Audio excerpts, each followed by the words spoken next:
तो चलिए आज बात करते हैं एक ऐसी कहानी की जो समय के आर पार फैली हुई है। ये कहानी है विष्णु के 10 अवतारों की, जिन्हें हम दशावतार भी कहते हैं।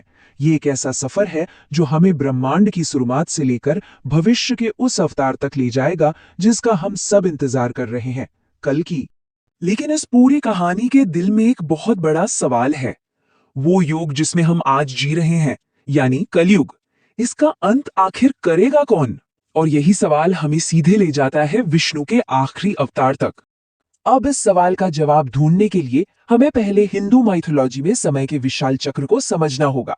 देखिए, यहाँ समय कोई सीधी रेखा नहीं है, बल्कि ये एक लूप है, एक चक्र जो बार बार दोहराया जाता है, जो हमेशा चलता रहता है। समय के इस चक्र को दिखाने का एक बहुत ही शानदार तरीका है। जरा शिव के डमरू के बारे में सोचिए। इसके 2 सिरे 4 युगों का प्रतीक है, सतयुग, त्रेता, द्वापर और कलयुग। अब जब इस डमरू को तेजी से घुमाया जाता है तो ये अनंत यानी इन्फिनिटी का निशान बन जाता है। और अगर इसी निशान को हम सीधा खड़ा कर दें तो ये एक रेत की घड़ी जैसा दिखता है। जैसे ही रेत खत्म होती है, हम उसे पलट देते हैं और समय का चक्र फिर से शुरू हो जाता है। बस यही है ब्रह्मांडीय समय का पूरा तो विष्णु के जो 10 अवतार हैं, वो इन 4 युगों में कैसे बटे हुए हैं? आप सोचेंगे कि 1 2 3 4 के क्रम में होगा, लेकिन नहीं, ये असल में 4 3 2 1 के घटते क्रम में है। यानी सतयुग में 4 अवतार, त्रेता युग में 3, द्वापर में 2 और आखिर में कलयुग में सिर्फ 1 अवतार। तो चलिए इसी क्रम में कहानी को आगे बढ़ाते हैं।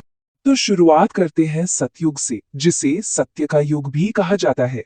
ये सबसे लंबा और सबसे पवित्र युग था और इसी में विष्णु के 4 अवतार हुए। दिलचस्प बात यह है कि ये 4 अवतार एक तरह से जीवन के विकास को भी दिखाते हैं। सबसे पहला मत्स्य यानी मछली, क्योंकि जीवन की शुरुआत पानी में हुई। दूसरा कूर्म यानी कछुआ, जो पानी और जमीन दोनों पर रह सकता था। तीसरा वरा यानी सुअर, एक जमीनी जानवर जिसने पृथ्वी को बचाया। और चौथा नरसिंह, जो आधे इंसान और आधे शेर थे, जिन्होंने राक्षस हिरण्यकश्यप का वध किया था। सतयुग के बाद आता है त्रेता युग। जैसे जैसे समय आगे बढ़ा, धर्म का स्तर थोड़ा कम हुआ और दुनिया में व्यवस्था बनाए रखने के लिए विष्णु को 3 बहुत ही महत्वपूर्ण अवतार लेने पड़े। इस युग का पहला अवतार था वामन अवतार और इनकी कहानी जुड़ी है एक बहुत ही शक्तिशाली असुर राजा बलि से। बलि को इतना घमंड हो गया था कि वो सचमुच खुद को पूरे ब्रह्मांड का मालिक समझने लगा था। इसी घमंड को तोड़ने के लिए विष्णु ने एक छोटे से ब्राह्मण वामन का रूप लिया और राजा बलि से जाकर दान में मांगा सिर्फ 3 कदम जमीन। जी हां, सिर्फ 3। राजा बलि तो हंस पड़े, लेकिन जैसे ही उन्होंने दान का वचन दिया, वामन ने अपना आकार बढ़ाना शुरू कर दिया। वो इतने विशाल हो गए कि पहले ही कदम में उन्होंने पूरी पृथ्वी नाप ली, दूसरे कदम में पूरा का पूरा ब्रह्मांड। जब उन्होंने पूछा कि तीसरा कदम कहां रखें, तब राजा बलि को अपनी गलती का एहसास हुआ और उन्होंने अपना सर आगे कर दिया। विष्णु ने तीसरा कदम उनके सर पे रखकर उन्हें पाताल लोक भेज दिया। त्रेता युग के अगले अवतार हैं परशुराम, एक योद्धा ऋषि जिनकी कहानी एक बहुत ही भयानक प्रतिज्ञा के इर्द गिर्द घूमती है।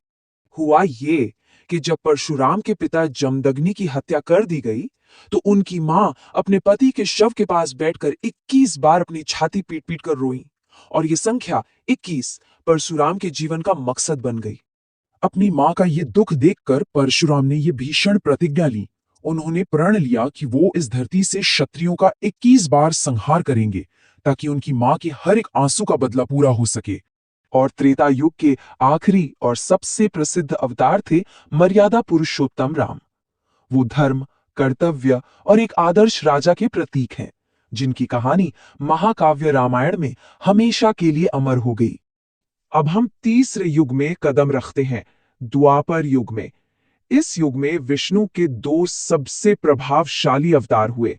एक तरफ थे कृष्ण, जो अपनी लीलाओं और भगवद गीता के ज्ञान के लिए जाने जाते हैं। वो महाभारत के युद्ध में अर्जुन के सारथी और मार्गदर्शक बने और उन्होंने धर्म और कर्म का गहरा दर्शन दिया। और दूसरे अवतार थे सिद्धार्थ गौतम। उन्होंने अपना राजपाट त्याग कर ज्ञान की खोज की और बुद्ध बनकर दुनिया को अहिंसा और मध्य मार्ग का रास्ता दिखाया।